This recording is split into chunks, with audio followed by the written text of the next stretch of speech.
Hello everybody, Brad Johnson here, and in this episode of the Adronis Archive we're going to be looking into how belief systems are formed. Well, when you're looking into the aspect of a belief system, what is actually happening here? Well, the aspect is that belief systems are shielded through the idea of emotional validation. So to actually create a belief system within your mind is to actually feel like this is valid. So there may be a person in that sense that when they're on a canoe and they look down at the water and saying, well, I believe that if I fall out of this canoe, I won't get wet. And so the important thing here to understand is that the belief system comes through the idea of an emotional validation. So it is the aspect that you are bringing in a thought. That thought in that sense has come together through some particular type of feeling, some particular type of sensation. Again, looking at the idea of the boat example.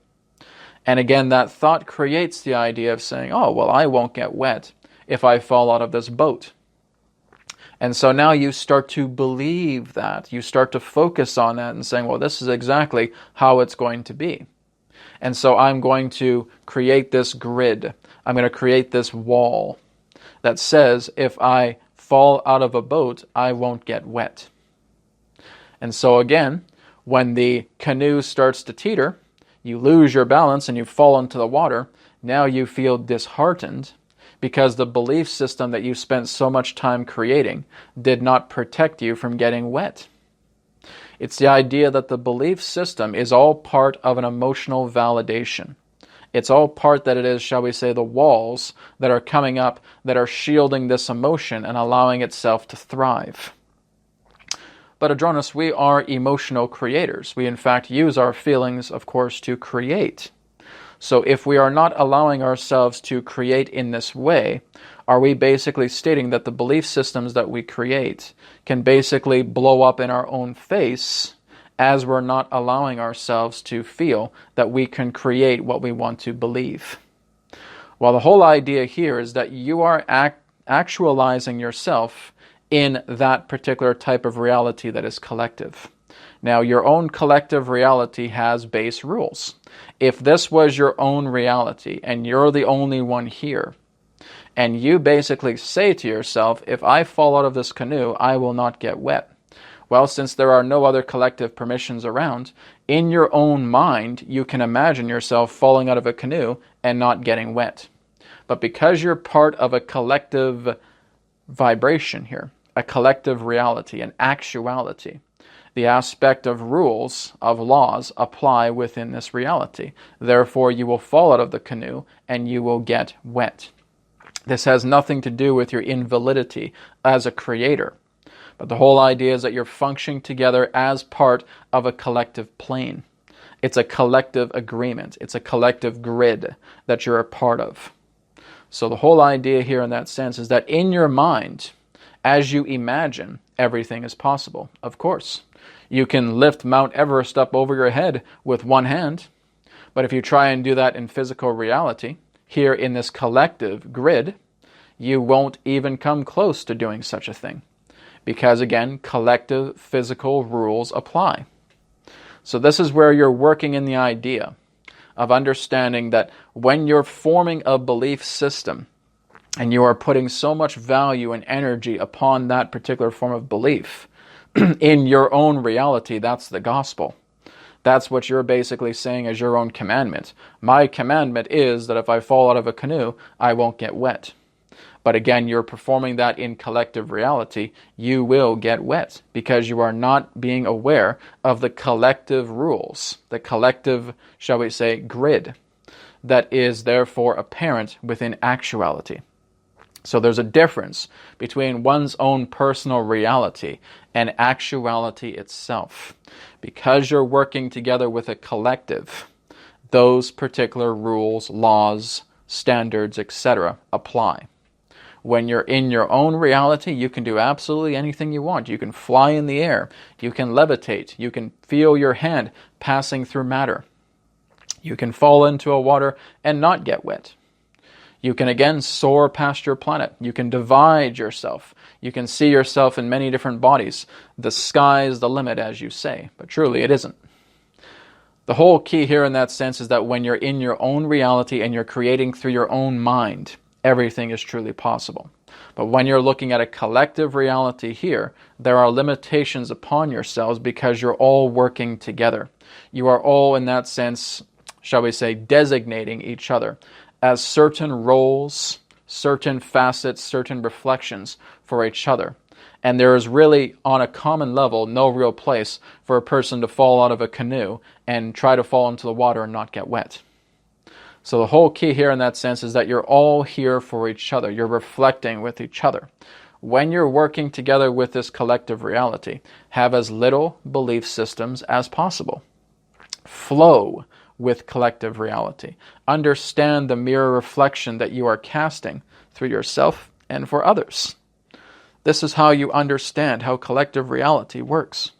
Because, as we've stated, each and every one of you is your own universe.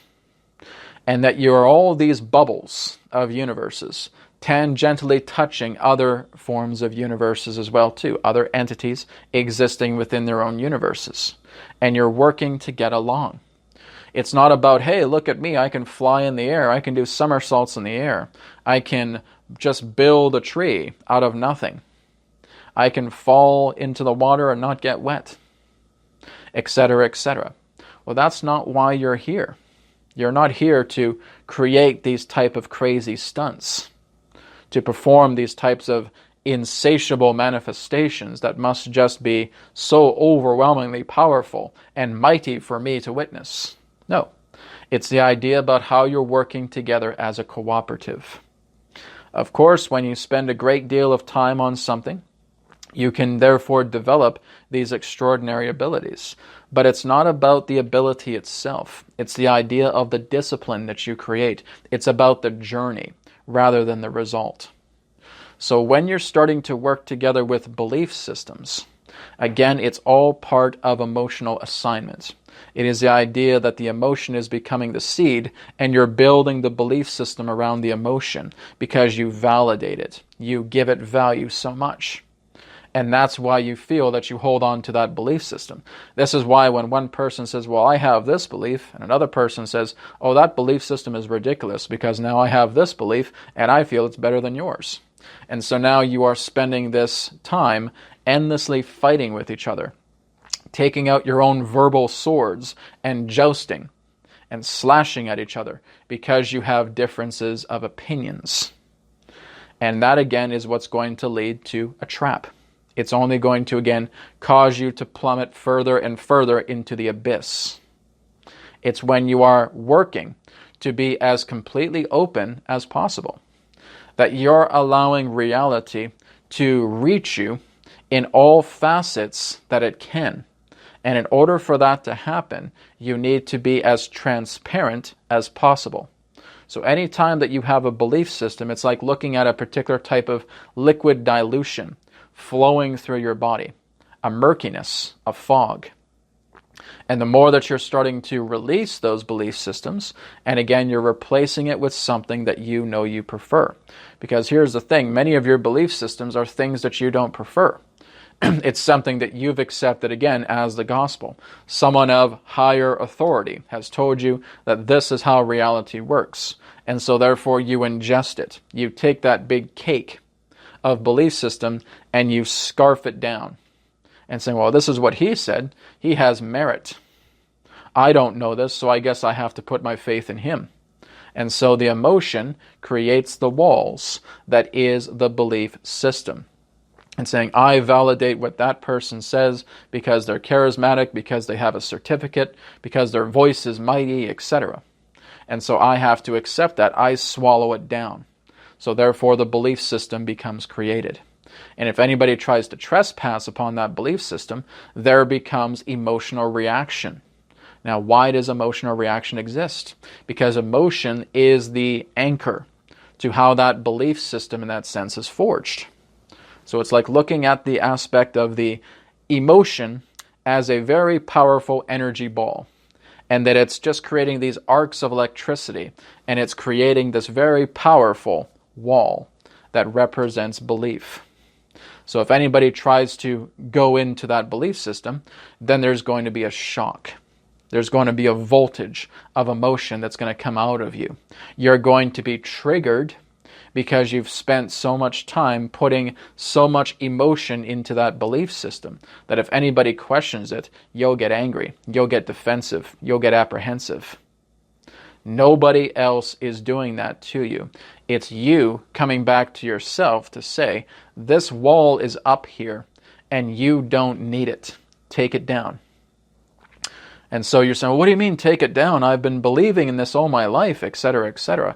You've only been giving it power. Who else has been giving you that power? Nobody's given you that power. You've given the power to create this big, gigantic wall that is completely circling in the center, or shall we say, in the perimeter of the center of this emotion. The emotion itself is, again, the power source to the belief system wall.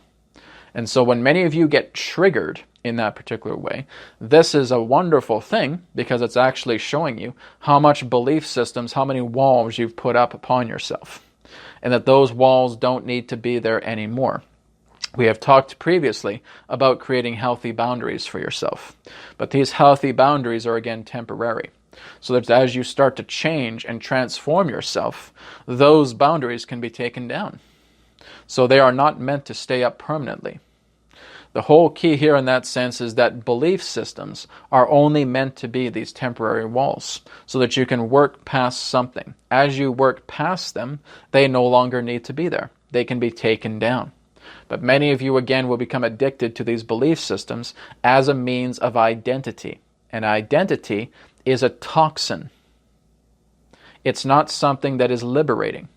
The more that you form identity around yourself, the more that you're creating personal confinement for yourself.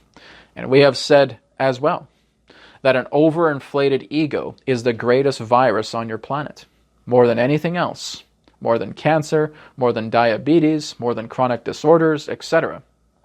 An overinflated ego is the greatest virus there is. And so when you are taking part in what the overinflated ego is telling you and saying, no, you need to safeguard this belief system. You need to make it as strong as possible. If people trespass over it, you need to let them have it. And that's what the overinflated ego is telling you. All you can really do, again, as we previously described, is start to soften yourself, is start to become gentle and delicate and working with yourself and listening to the heart. That's the key here, is being able to work together with your feelings and allow the ego to be deflated, which means now you're putting personal love, personal compliment, personal compassion upon yourself to know that you can move past these old belief systems that you've put up based upon, at times, fear. Again, it can also relate to the three traumas: abandonment, rejection, abuse. These are, again, the three common traumas that you will experience, the three traumas of man that will often create these particular forms of belief systems. You want to give another person power because you feel rejected by yourself. You don't feel that you hold that power. So therefore, because you feel rejected by yourself, you want to give that power to somebody else. You're putting a crown on their head and saying, I believe what this person is saying because my thoughts, my opinion, my perspective doesn't matter. So I'll just adopt theirs. Here's my crown to put on their head because I'm rejected. I feel like I'm a nobody. Abandonment as well too, is that you want to leech on to somebody else because you feel so separate. You feel so alone within yourself. And so that person becomes your crutch. Abuse, you want to fight with everybody. You want to feel that you want to create a great deal of control within your reality because you're afraid to slip. And so therefore, you'll create belief systems that you feel are trying to prevent you from slipping, but they're actually the cause of the slipping, and they are not the resolution. So it's all of these things looking together to where there has been emotional assignment and the perimeter fence has been created. And this represents the creation, the function, the nature about how these belief systems come together.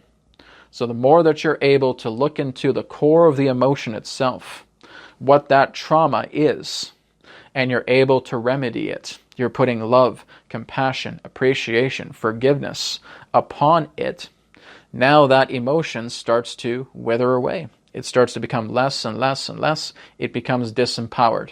And all of that energy is moving into your love. It becomes higher and higher and higher.